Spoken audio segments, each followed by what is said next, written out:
Hi friends, today we are going to see a new topic called as the people of Spark.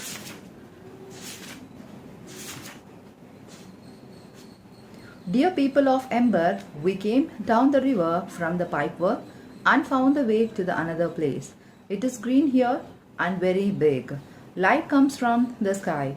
You must follow the instruction in this message and come on the river. Bring food with you. Come as quickly as you can. Lena, Mayfleet, and Doon Harrow. The arrival. What Torren says. Torren was out at the edge of the cabbage fields that day. The day the people came. He was supposed to be fetching a couple of cabbages for Dr. Hester to use the soup that night. But as usual, he didn't see why he shouldn't have some fun while he was at it. So he climbed up the wind tower, which he wasn't supposed to do because they said he might fall or get his head sliced off by the big blades going round and round. The wind tower was four-sided, made of a broad nail, one above the next like the rungs of an ladder. Torren climbed the backside of it, the side that faded the hills and not the villagers, so that the little group of the workers hewing the cabbages row wouldn't see him. At the top he turned around and sat on the flat place behind the blades, which turned slowly in the idle summer breeze. He had brought a pocket full of small stones up with him. Planning on some target practices, he liked to try to hit the chickens that rumbled between the rows of the cabbages. He thought it might be fun to bounce a few peoples off the head of the workers too. But before he had even taken the stones from his pocket, he caught a sight of something that made him stop and stare. Out beyond the cabbages field was another field, where young tomatoes and the corn and the squash plants were growing. And beyond that, the land sloped up into a grassy hillside dotted. At this time of an year, with the yellow mustard flowers, Torren saw something strange at the top of a hill. Out beyond the cabbage field was another field, where the young tomatoes and the corn and squash plants were growing, and beyond that, the land sloped up into a grassy hillside dotted. And this time of a year, with a yellow mustard flower. Torren saw something strange at the top of a hill, something dark. There was a bit of darkness at first. For a second he thought maybe it is a deer or a several deer, black one instead of the usual light brown. But the shape was wrong for the deer, and the way these things moved was wrong too. He realized very soon that he was seeing the people, a few people at the first, and then more and more of them. They came up from the other side of a hill and gathered at the top and stood there, a long time of them against the sky, like a row of black teeth. They must have been 100, Torren thought, or more than 100. In all his life, Torren had never seen more than 3 or 4 people at a time arrive at the village from elsewhere. Almost always the people who came from the Romers passing through with a truckload of stuff from the old town to sell. This massing of a people on the hilltop terrifying him. For a moment he couldn't move. Then his heart started up a furious pounding, and he scrambled down off the wind towers so fast that he scraped his hand on the rough boards. Someone is coming, he shouted as he passed the workers. They looked up, startled. Torren ran at the full speed towards the low cluster of the brown buildings at the far end of the fields. He turned up a dirt lane, his feet raising the squirrels of a dust, and dashed through the gate in the wall and across the country yard and in through the open door. All the times yelling, "Someone is coming," up on the hill. "Auntie Hester, someone is coming." He found his aunt in the kitchen and he grabbed her by the waist of her pants and cried, Come and see, there is a people on the hills. His voice was so thrilled and urgent and loud that his hand dropped the spoon into the pot of soup she has been stirring and hurrying after him. By the time they go outside, others from the villagers were leaving their houses and looking forward towards the hillside. The people were coming down. Over the crest of an hill they came and kept coming, dozens of them, more and more like a mudslide. The people of a village covered her into the street. Get Mary Waters, someone called. Where is Ben and Wilmer? Find them. Tell them to get out here. Torrent was less frightened now that he was surrounded by the town people. I saw them first, he said, to Hattie Cresana, who happened to be hurrying along the next to him. I was the one who told the news. Is that right? Said Hattie. We won't let them to do any bad to us, said Torrent. If they do, we will do something worse to them, won't we? But she just glanced down at him with a wager's frown and didn't answer. The three village leaders, Mary Waters, Ben Barrel, and Wilmot Dent, had joined the crowd by now and were leading the way across the cabbage field. Torrent kept close behind them. The strangers were getting nearer, and he wanted to hear what they would have said. He could see that there was a terrible looking people. Their clothes were all wrong, coats and sweaters, though the weather was warm, and not nice coats and the sweaters, but ragged, one patched, unraveling, faded, and grimy. They carried the bundles, all of them, sack made of what looked like a tablecloth or a blanket, gathered up and tied up with a string round the neck. They moved clumsy and slowly. Some of them stripes on the uneven ground and had to be held up by the others. In the center of the field where the smell of a new cabbages and a fresh dirt and the chicken manure was strong. Those are the friends of a crowd. Strangers met the village leaders. Mary Water stepped into the front, and the villagers crowded by behind her. Torrent, being small, wriggled between the people until he had a good view. He started at the rugged people. Where was their leader? Facing Mary were a girl and how, and a boy who looked like only a little older than he was himself. Next to them was a bald man, and next to him a sharp-eyed woman holding a small child. Maybe she was the leader. But when Mary stepped forward and said, "Who are you?" Is that the boy who answered? He spoke in a clear, loud voice that surprised Torrent, who had expected a pitiful voice from someone so bedraggled. "We come from the city of Ember," the boy said. "We left there because a city was dying. We need help." Mary, Ben, and Blimber exchanged glances. Mary frowned at the city of Ember. "Where is that? We have never heard of it." The boy gestured back the way he had come to the east. "That way," he said. "It is under the ground." The frown deepened. "Tell us the truth," said the Ben. "Not childish nonsense." This time the girl spoke up. She had a long, snarled hair and a bit of a grass caught in it. "It isn't a lie," she said. "Really, our city was underground. We didn't know it until we came out." Ben snorted impatiently, folding his arms across his chest. "Who is in charge here?" He looked at the bald man. "Is it you?" The bald man shook his head and gestured towards the boy and the girl. "They are in charge as anyone," he said. "The mayor of a city is no longer with us. These young people are speaking the truth. We have come out of a city built underground."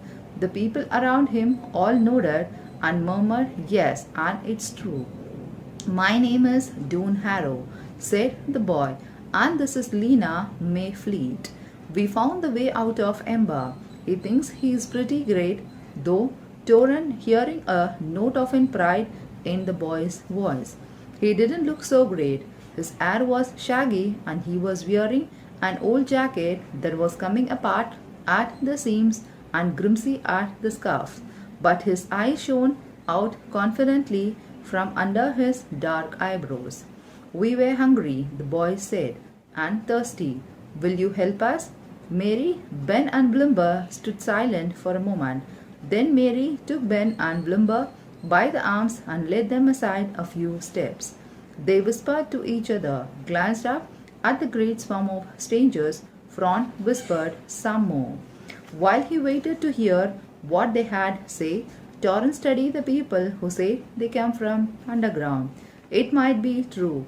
They did, in fact, look as if they have crawled up out of an hole.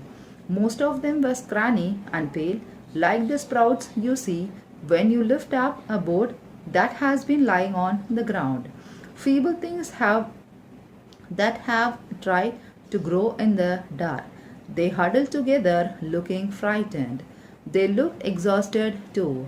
Many of them had sat down on the ground now, and some had their heads in the laps of the others. The three villagers' leaders turned again to the crowd of strangers. How many of you are there? Mary Water asked. About 400, said the boy Doon. Mary's dark eyebrows jumped upward. 400? In the Torrance whole city, there were only 322. He whipped his gaze out over the vast hordes. They filled half the cabbage field, and they were still coming over the hill, like a span of an ants. The girl with the ratty hair stepped forward and raised a hand as if she were in the school. Excuse me, Madam Mayor, she said. Torrance snickered. Madam Mayor, nobody called Mary Waters Madam Mayor. They just call her Mary. Madam Mayor, said the girl, my little sister is very weak. She pointed to the baby being held up, the sharp-eyed woman. It did look sick. Its eyes were half closed and its mouth hung open. Some mothers are sick too. The girls went on. Or hurt? Lottie Hoover striped and hurt her ankle, and Nanny Progress was exhausted from walking so far.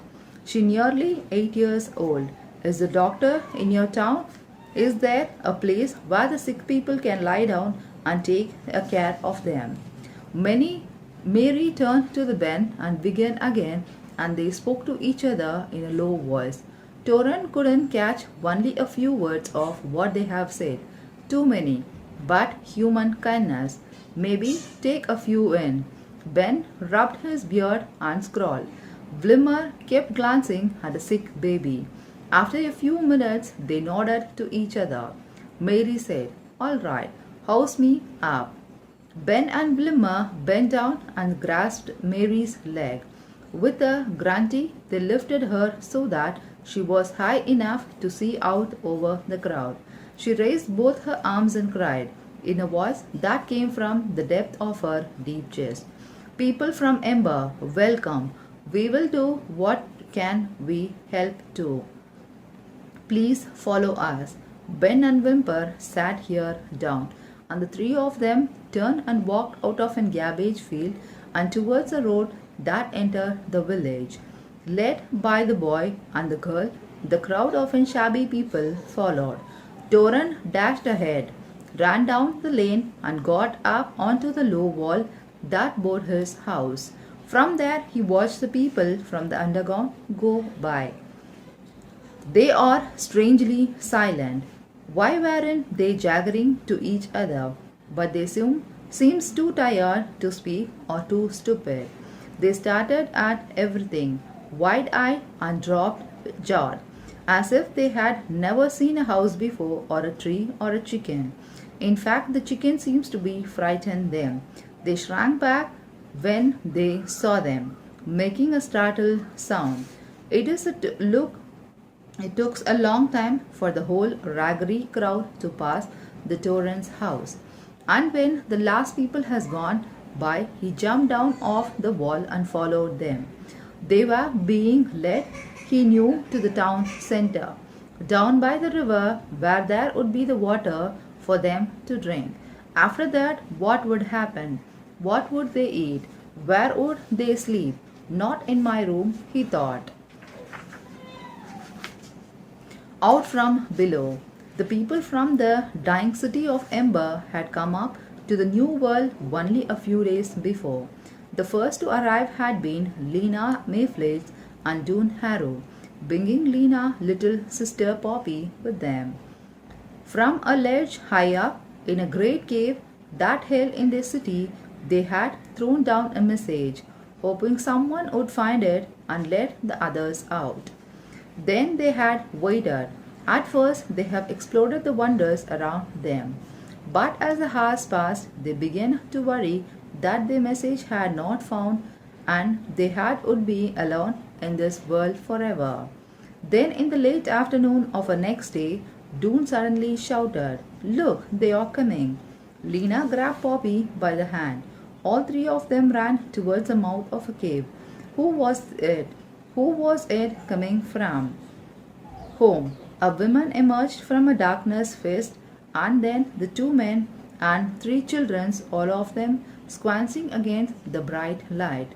"Hello, hello," Lena called. Leaping up the hill, she saw who it was when she got closer. The family who ran the Clary Street vegetable market. She didn't know any of them well. She couldn't even remember their names. And yet she was so glad to see them that the tears sprang to her eyes. She flung her arms around each other's in a turn, crying, "Here you are. Look, isn't it wonderful? Oh, I'm so glad you are here. And are you more coming?" The new arrivals were too breathless and amazed to answer. But it didn't matter because Lena could see for herself. They came out from the cave, shading their eyes with their hands. They came in bunches, a few of them, and then, the minutes later, a few more, stumbling out in a light of 1,000 times brighter than any they have ever seen. They stared in astonishment, walking a few steps and then just stood, dropping the sacks and the bundle they have carried, gazing and blinking. To Lena and Doon, who felt already that they have belonged here, the refugees from the Ember looked strange in his bright landscape of a green grass and a blue sky. They were so drab and dingy in their heavy, mud-colored clothes, their coats and the sweaters in a color like a stone and a dust and a murky water. It was as if they had brought some of an ember's darkness with them. Doon suddenly leapt away, shouting, "Father, father!" He threw himself against his stunned father, who fell backwards, sat down on the ground, and burst into combination of a laughter and weeping to see his son again. "You are here," he gasped. "I wasn't sure. I didn't know. All afternoon they came. Lizzie Biscoe came and the other from the old high school, along with the Clary Lanens from the greenhouse, and the doctor who helped the Lena's granny, and the Sedge Merrill who had tried out into an unregion's.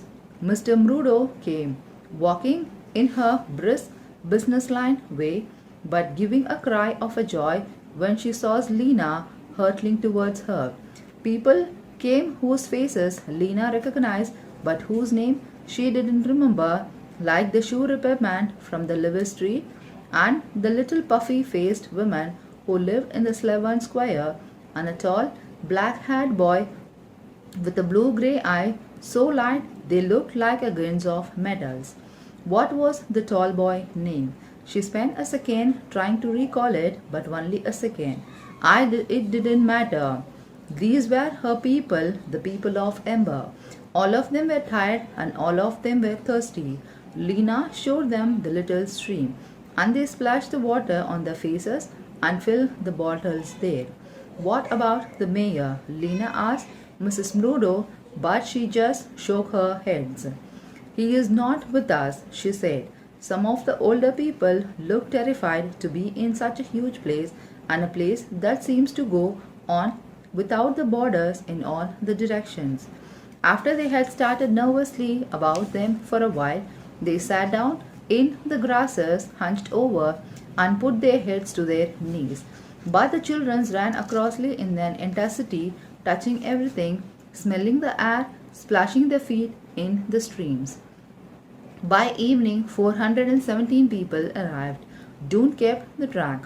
As the light began to fade from the sky, they shared the food they had brought and then, using their coats as a blanket and their bundle as a pillow, they lay down on the warm, rough ground and slept. The next morning, they got ready to leave. Lena and Dune, when they first arrived, had spotted a narrow green line that ran along the ground like a pencil stroke in a distance. They thought it might be a road, so that the people of Ember, having no other clue about where to go, picked up their bundles and set out in the direction, a long straggling line trailing across the hill. It was on this walk that Mrs. Murundo told Lena Doan about leaving Ember. The three of them walking together, Mrs. Murundo with the poppy in her hands, Doan fathers walked behind them, leaning forward now and then to hear what Mrs. Murundo was saying. I was the one who found your messages, Mrs. Murundo said. It's feel right at my feet. It was the day after the singing. I was on my way home from the market, feeling sick with the worry because you and Poppy had disappeared. Then there was your message. She paused and looked up at the sky. She was keeping a couple of tears from falling. Lena saw. Mrs. Murundo composed herself and went on. I thought it would be the best to tell the mayor first. I wasn't sure I trusted him, but he was the one who could more easily organize that leavings. I showed him your message, and then I waited to hear the city clock ringing out the signal for a meeting. Mrs. Murundo paused to catch her breath. They were going the uphill over rough clumps of the earth, hard walking from the city people, whose feet were astonished to the pavement. And was there a meeting? Lena asked. No, said Mr. Mundo. She plucked some burrs off her skirts and shifted Poppy to her other shoulders. Mercy, she said, it is terribly hot. She stood still for a moment, breathing hard. So there was no meeting, Lena promoted. Mrs. Mundo started walking again. Nothing happening at all, she said. The clock didn't chin. The gods didn't come out and start organizing the people. Nothing, but the light kept flickering on and off. It seems to me there was no time to lose. So I went to the pipe workers and showed your messages to the Lister monk. We followed the direction and we found the rock marked with E right away because people were there already. But how could they be? If they didn't have the directions, Doon said. Who was it? It was the mayor, said Mr. Mundo grimly. And four of his gods, Lupo, were there too. The boy who used to keep the company with your friends Lizzie. They had a huge, bulking sacks with them, piled up on the edge of a river, and they were loading the snacks into the boats. The mayor was shouting at them to work faster. Lister yelled, What are you doing? But we didn't need an answer. I could see what they were doing. They were going fast. The mayor was making sure that he would get out along with his friend and his loot before anyone else. Mrs. Murundo stopped talking. She tugged along, wiping sweat from her forehead. She frowned up at the hot, bright sky. Poppy whimpered. Let me carry the child for a while, Mrs. Murundo said, Doon's father. Thank you, Mrs. Murundo said. She stopped and paused the squirming Poppy to the Doom's father and they walked on. Lena waited a minute or so, and then she couldn't wait any longer. Well, what happened? She said. It was awful, Mrs. Murundo said. Everything happens at once. Two of the gods looked up at us and lost their balance and fell into the river. They grabbed the loaded off boats, which made the boats tip and dumped the load into the river. The original guards and the looper knelt down and tried to reach them, but they were pulled in two. In the midst of all this, the mayor jumped on to the one boat that was still upright, but as soon as he hit it, it turned over and he plumped into the river. Mrs. Murundo shuddered. He screamed, "Children!" It was horrible sound. He bobbed into the water like a giant cock, and then he went under the water. In just a few seconds, he and his gods were swept away. They were gone. They walked in the silence for a while, going down the hill now. After a few minutes, Mrs. Murundo went on. "So Lister and I went back up into the city, and we had the timekeeper ring the bell for a public meeting. We tried to explain what to do, but as soon as possible, the people heard the first bit that a way out of Humber had been found, and this was in the pipe works. Everyone began shouting and rushing around. Things turned into terrible mess. People were in too much of a hurry even to ask the questions. Hundreds of them poured through the street of the city at all once, and outside the door of a pipeworks, a huge crowd pushed and shoved to get in. So many people, so panically that some were trampled and crashed. "Oh!" cried Lena. "How horrible!" These were the people she knew. It was too awful to think about. "Horrible indeed," said Mrs. Murundo. She found out across the vast landscape surrounding them, where there was no people in the sight at all. It was impossible to control them. She went on. They rushed to the stairways. Some people lost their footings and fell all the way down the stairs. Others ran right over them, and then, when they realized that they were going to have to get into these little shells and float on the river, some people were so frightened that they turned around and tried to go up the stairs again.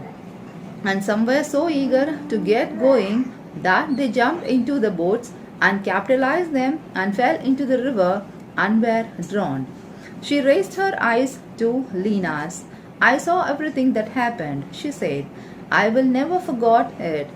Lena looked behind her at the citizen of an ember toiling across the hills. These were the ones who had made it out. "How many do you think were left behind?"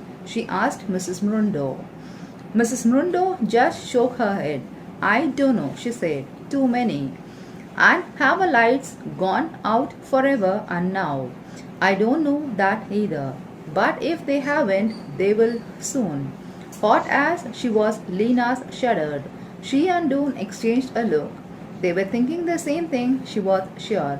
The city was lost in the darkness now, and anyone left there was lost too. Later that day, that refugees from the ember came to the road they had seen from apart. It was a ploughed and weed cracked but easier to walk on than the rough ground. It led alongside a creek that flowed swiftly over the round, smooth rock. In all directions they saw nothing but the endless expanses of the grasses. They shared the food they had brought with them, but it wasn't much. Some of them soon grew weak with the hunger. They grew faint from the heat too, which was hard to bear for the people used to the constant chill of ember. Poppy cried when she was set down on her feet, and her face looked flushed and hot. Night came in the strange, gradually way so different from the sudden lights out that signaled the light in the ember. The travelers lay down on the ground and slept. They walked the next day too, and the day after that. But then the food they had brought with them was gone. They traveled more and more slowly, stopping often to rest. Poppy was listless. Her eyes were dull.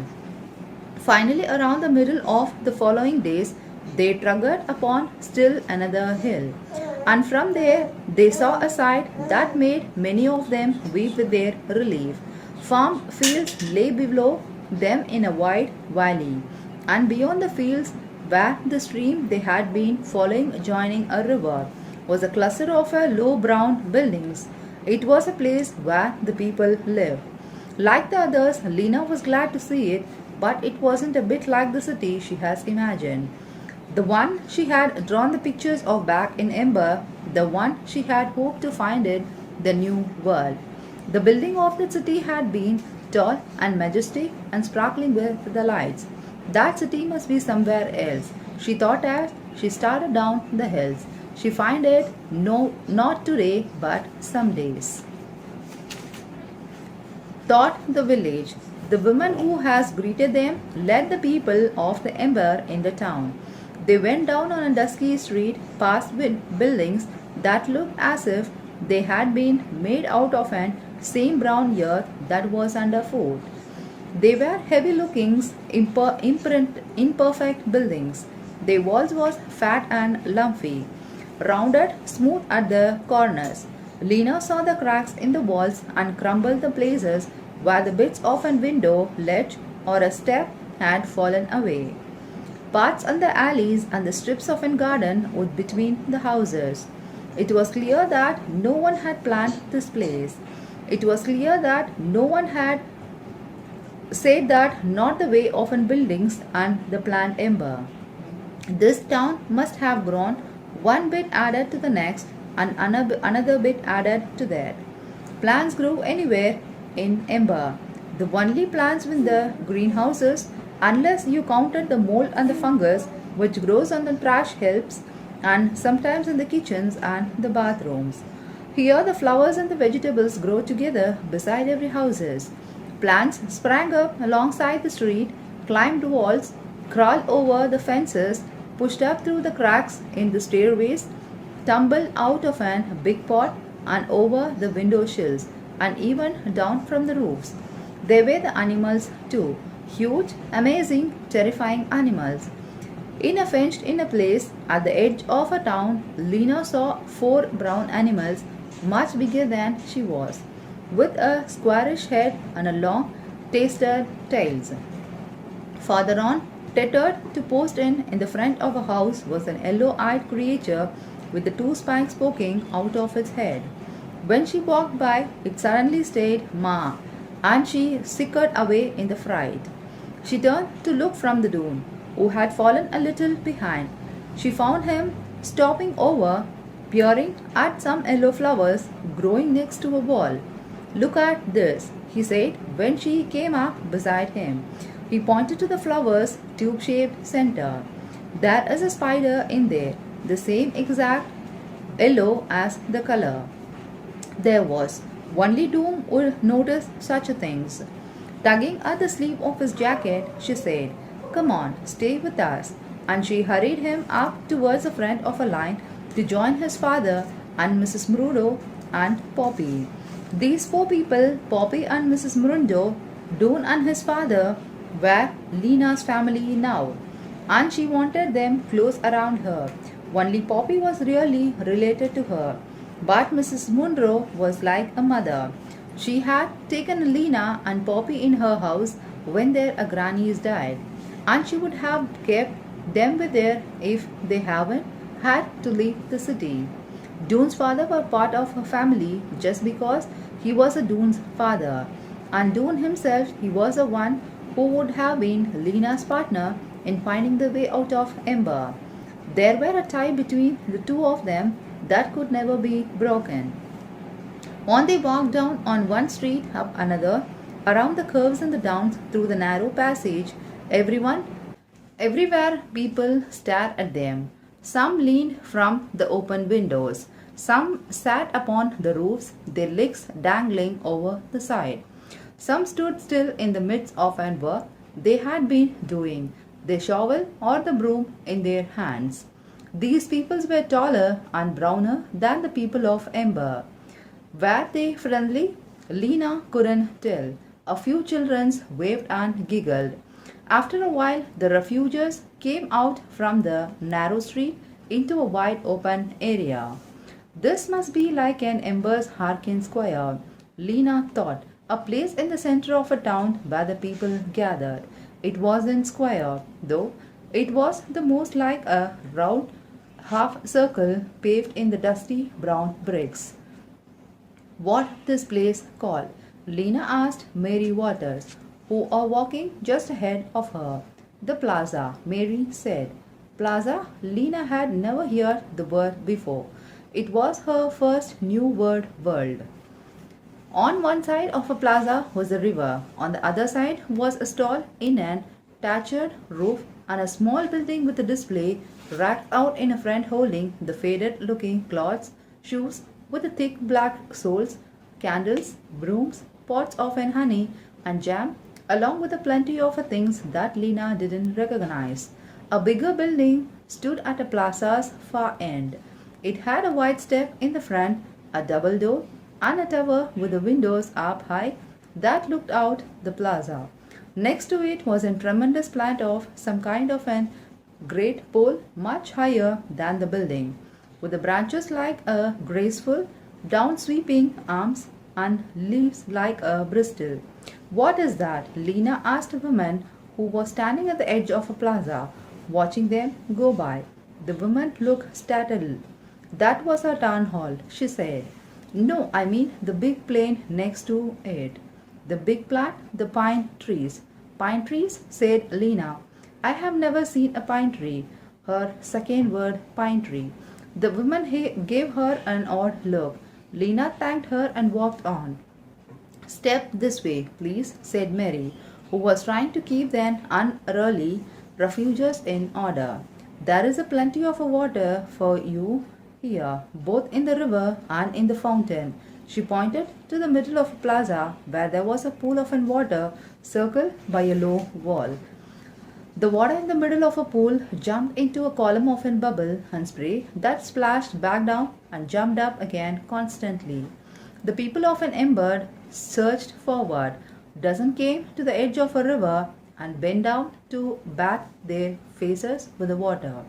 Dozens were more crowded around the pools.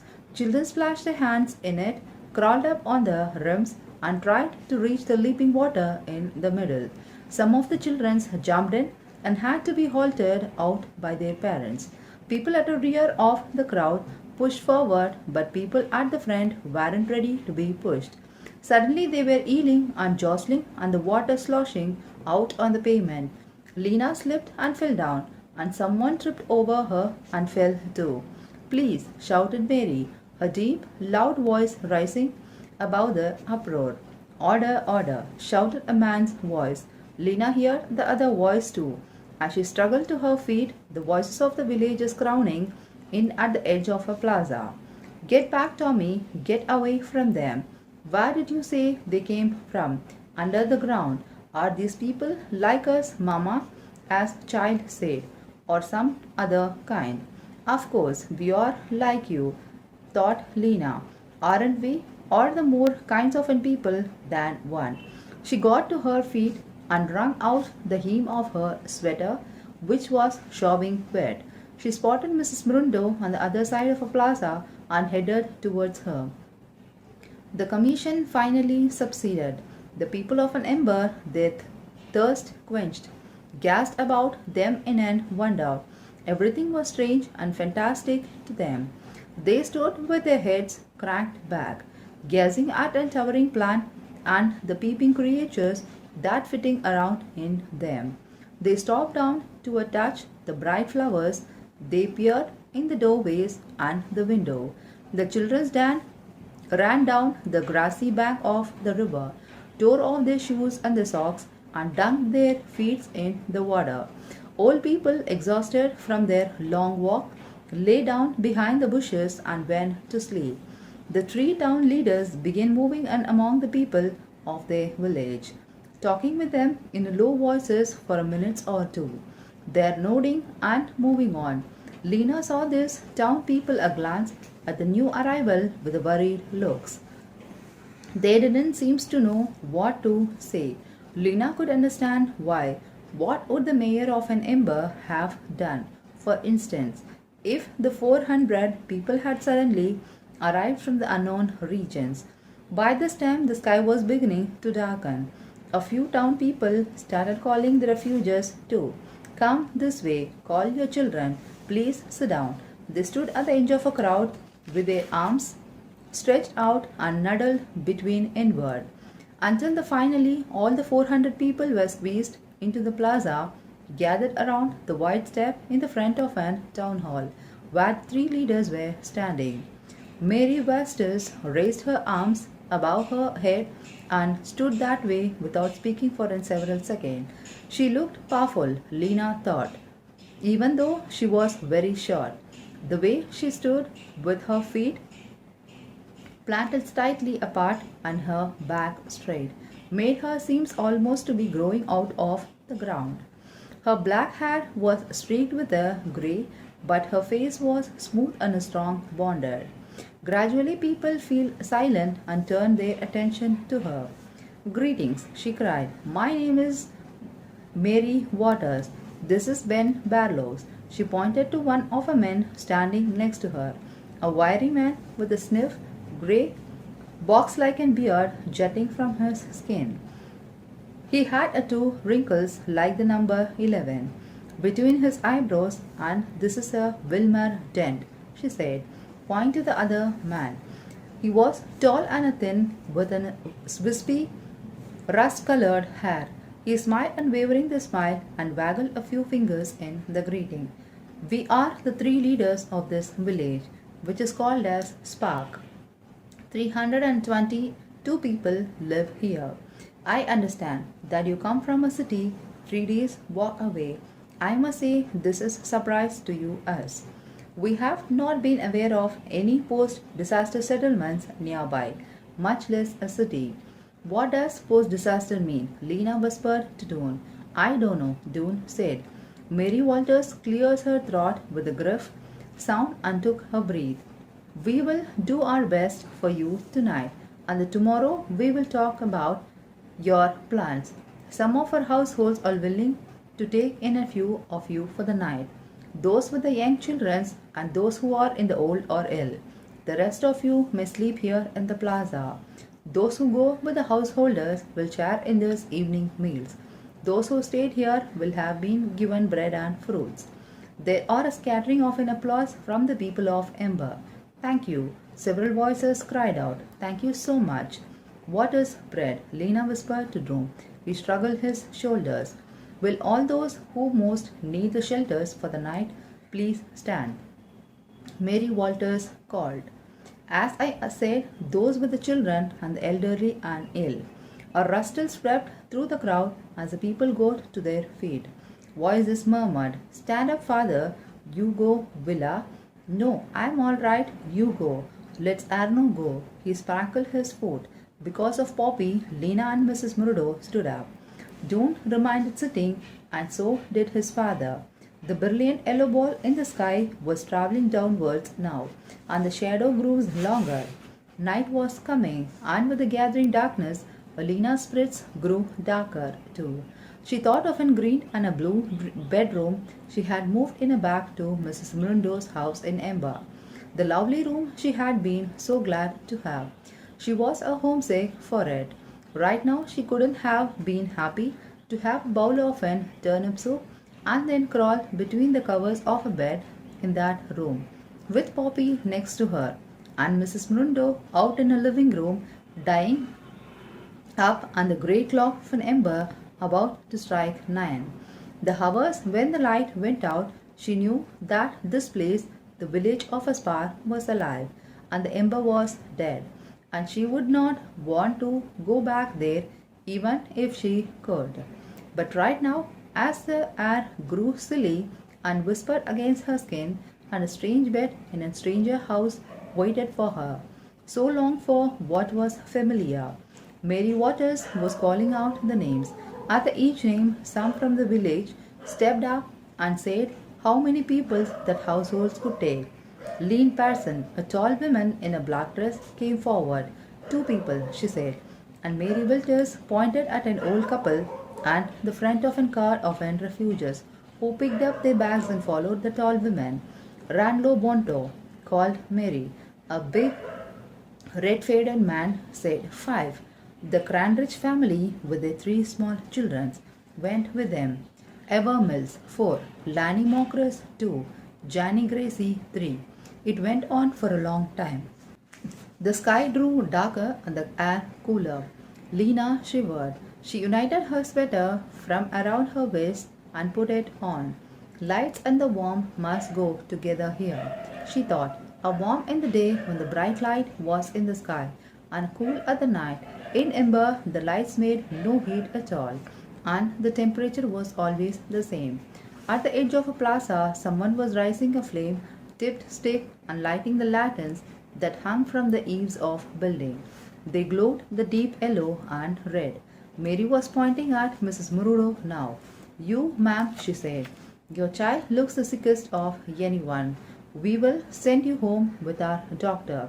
She beckoned to women standing nearby, a tall, bony old woman with a bushy grey hair chopped off just below her ears.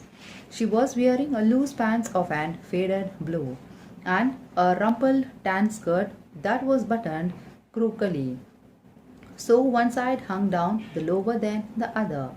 Dr. Hessler will take you, Mary said. Dr. Hessler came. Lena stood up. She turned to Dawn. Will you be all right there? She said. It made her uneasy to be separated from the Doom and his father. We will be fine, Dawn said. No need to worry, said his father, spreading a blanket on the ground. The doctor stooped down to look at Poppy, who drowsed in Mrs. Brundo's arm. She put a hand on a Poppy's forehead, a big, chunking hand with an veins like a blue yarn. She pulled down the underside of Poppy's eye. He said. Yes, well, come along. I will do what I can for her. Lena cast an anxious glance at Doom. Come and find us in the morning, Doon said. We will be right here. This is the way, the doctor said. Oh, wait, she scanned the mostly empty plaza. Torren, she called. Lena heard the slap of a footstep on the brick and saw a boy running towards them out of darkness. We are going home now, the doctor said to him. These people are coming with us. The boy was younger than Lena. He had a strange, narrow face, as if someone had put a hand on either side of his head and pushed hard. His eyes were round blue dots. About his high forehead, his light brown hair stood up in an untidy stuff. He glared sideways at Lena and said nothing. The doctor headed up the road beside the river, walking with a long stride, her hands in her pocket and her head bent forward as if she were looking for something on the ground. Staying close beside Mrs. Brundo, who carrying the sleepy Poppy, Lena followed. The chilly evening air crept in through the threads of her sweater, and insects hovering near her ear made a high, needle-like whine. The homesick feeling swelled so big inside her, and she had to cross her arms tightly and clenched her teeth to keep it from coming out. The doctor's house. The sky had turned deep blue now, almost black. At one edge shone a streak of an brilliant crimson. In the house of a village, one window and then another began to glow with an flickering yellow light. They walked and walked. Each time they came to a doorway or a gate in a wall or a stairs leading upstairs, Lena hoped this might be the house. Back in the Ember, where she had just the job of a messenger, she would be tired running. Running and running was her greatest joy. Tonight it was hard just to walk. She was so tired, her feet felt like a brisk. But Dr. Helser walked on and on, with the boy trotting ahead with her something, and something lacking a back to stare at Lena and Mrs. Mundo and Poppy until they came to the outer edge of the village. There, standing somewhat apart, was a low roofed house, except for a glimmer of a light on it, two windows reflected from the reddening sky. It was in the darkness, huddled beneath a great brooding plant that shapes of an huge mushroom. Is that a pine tree? Lena asked the doctor. Oak tree, the doctor said. So Lena understood that the trees means all the big plants and they came in the different kinds. A path led to the wooden gate, which leads the doctor's open. They came into a shadow, leaf-littered courtyard paved with an uneven brick. On the three sides were the three wings of a house, like a square cornered U. The leaves of a roof sloped down to form a walkway all the around. In the falling light, Lena could see that courtyard was crowded with the plants, some growing in the ground and some in the pots of all the sizes. Vines would up the columns of an walkway and grabbed around the edges of the roof. Come inside, the doctor said. She led the way to the doctor in the central part of the house. She and the boy went in. Lena stopped just inside the doorway and Mrs. Murundo came up behind her, Poppy in her arms. They stood peering into the gloom. There was an old pungent smell like a mushroom or a leaf mold, only sharper. The doctor disappears for a moment, and when she came back, she held a lit candle. She moved around the room, lighting more. 2 candles, 3 candles, 4 until a very light filled the central part of the room. The corners remains in darkness. Come in, the doctor said impatiently. Lena moved forward. She felt gritch beneath the soles of her shoes and the tickle of a dust in her nose. She was in a long, low room with a clutter everywhere. Clothes wrapped over the back of an armchair and a shoe on an saggy couch, a plate with some bits of food on it sitting on the window sill. At one end of a room were the 2 doors, both of them closed. At the back, a stairway rose into a dark square hole in the ceiling. At the other end of a room, in the corner, was an open doorway, leading Lena guessed to the kitchen. Framed by the stones and contained some sticks and scrap of paper. The doctor stopped them before his hollow place and her candle to the sticks and a paper there. In a moment, a flame leapt up. It was brighter flame than Lena had ever seen, like a terrible orange hand reaching up and out. Lena's heart knocked orange hard against her ribs. She stepped backwards, bumping into Mrs. Murundo. They stood staring, Mrs. Murundo with a hand clutching the Lena's shoulder. The doctor turned around and said them. What is the matter? She said. Lena couldn't speak. Her eyes were fixed on the flames, which leaped higher and crackled. Mrs. Brundo tried to answer. It is. She is inclined her head towards the end of a room, where the first flame has become a dozen flames, licking upwards, sending out the flames of an orange light. Oh, said the doctor, the fire? You're not used to the fire. Mrs. Murundo managed to smile apologetically. Lena just started. It says in the fireplace, the doctor said. Not all are dangerous. In the ember, there were never fire unless there was a danger. Someone electric wiring had fried and ignited, or a pot holder had fallen on a stove electric burner. The only fire Lena has seen that wasn't dangerous was the tiny flame of a candle. This fire scared her. In the window glasses, a reflection glimmered. The windows were set so deeply in the walls that there was a edge at the bottom, wide enough to sit on. The boy Torin hicked himself up on one of these ledges and sat there, kicking his feet against the cabinet set in the wall below it. Afraid of a fire, he said in a low, scornful voice. Come in, the doctor said. You can sit over there if you like. She pointed to some chairs at the other end of the room, far from the fire. So that was where the Lena and Mr. Murdo sat. Poppy woke up enough to give a weak wail, and then she slumped into Mrs. Murdo's lap.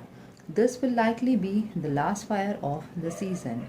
Anyway, said the doctor, nights will be getting warmer soon. We won't need one. A creak sounded from the outside, and then rapid footsteps. Someone pounded on the door. Lena shuttled Mrs. Murundo's hand, but the doctor only signed and moved to answer the knock. Oh, it is you, William, she said. What do you need? Some of that ointments, said a man's voice. I need it right now. My wife cut her hands. It's bleeding all over. Come in, I will get it, the door said, and went into another room and rumbled around while the man stood shyly just inside the door, looking out of a corner of his eyes at Lena and Mrs. Murundo. The doctor bought him a jar of an ointment and he went away. No more than 10 minutes later, another knock came, this time from young women who wanted some willow bark medicines for her sister, who had pounced a headache. Again, the doctor rattled around in the another room.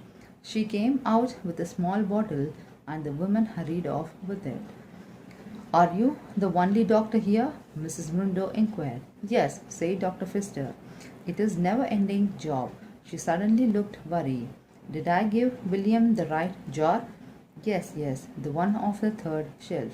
I am sure I did. She gave a frozen smile. Sign. Now let's tend to our little girl. Put her down there. She patted the couch that stood against the wall and wrapped her in his. She revealed a knitted blanket that had fallen on the floor, gave it a shake, and handed it to Mrs. Mundo. I will give her a swallow of medicines. Poppy accepted 2 spoons of medicines. It was something reddish that Dr. Hester poured from a jar and spit out the third. Whimpering, Lena heart ached to see Poppy so sick.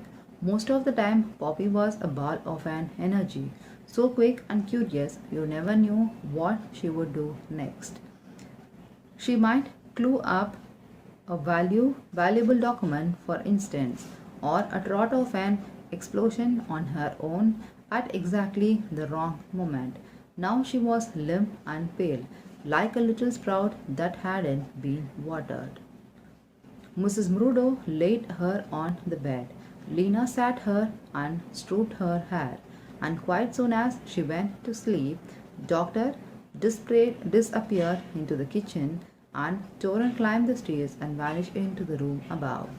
All at the once, Lena was overcome with the tiredness. The disordered housemaid, the unfriendly boy, the fire, all it was strange and disturbing. And Poppy was terribly sick, which worried Lena so much that she felt a little sick herself. She sat down by Mrs. Murundo and laid her head on Mrs. Murundo's lap. She was vaguely aware of chattering and chopping noises come from the kitchen, and then she dozed off into a confusing dream of lights and shadows. Dinner, shouted Torrent. Lena bolted upright and he laughed. Have you heard of food? He said. Have you heard of eating? They sat on a table, all of them, but Poppy and the doctor landed out something from a big bowl. Lena wasn't sure what it was. Cold potatoes, she thought, and something else. She ate it because she was hungry, and but she had eaten, she suddenly became so tired again that she could hardly move. Quite tasty, said Mrs. Mundo. Thank you. Well said the doctor. Certainly you have welcome. She started to stand up, then sat down again, looking flustered. Maybe you would like to read, or a walk around, or we are a bit tired, said Mrs. Mundo. Perhaps we could go to the bed. Dr. Hester's face brightened. Bed, yes, she said, standing up, of course. Why didn't I? Let's see where you will put you. She looked around as if an extra bed might be hidden in the mess. Then laughed and suppose. No, cried the Torrent. That is my room. It is the only place with the 2 beds, said the Dr. Hester, picking up a candle, and she had made her way through the clutter of the stairways. They will touch my things, and Casper things, cried Torrent. Don't be silly, said Dr. Hessler, slurring up the stairs. Both where will I sleep? Torrent wailed. In the medicine room, said Dr. Hessler. Tears had appeared in Torrent's eyes, but the doctor didn't notice. She disappeared into the loft, and for a few minutes Lima heard the thumps and the scarf from the above. Come on up, the doctor called. Lena climbed the stairs, and Mrs. Murundo came after, carrying Poppy by the light of a door. Doctor's candle. Lena saw 2 beds under a sloping ceilings. There was a chest at the foot of each bed. Some clothes hung from the hook, and some boxes were neatly lined up the sill of an window sill. The two beds that, but the three of you, said the doctor, frowning. We could put the baby. It is all right, Lena said. She will sleep with me. And a few minutes later, she was in a bed, Poppy in the crooked on her arms, cover drawn over them. Good night, Mrs. Murundo said from the other bed, and the candle was blown out, and the room went dark, but most of a dark as the rooms in the ember at the night. Lena could still see a faint grey rectangular where the window was. Because of the lights in the sky, the silver circle and the bright pinpoints. What are they called? She wondered. And who is Casper?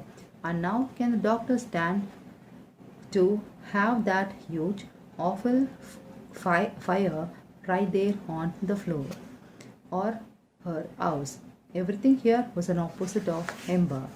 Ember was a dark and a cold. This place was a bright and hot. Ember was orderly. This place was disorderly. In Ember, everything was familiar to her. Here, everything was strange. Will I learn to like it here? She wondered. Will I ever feel at home?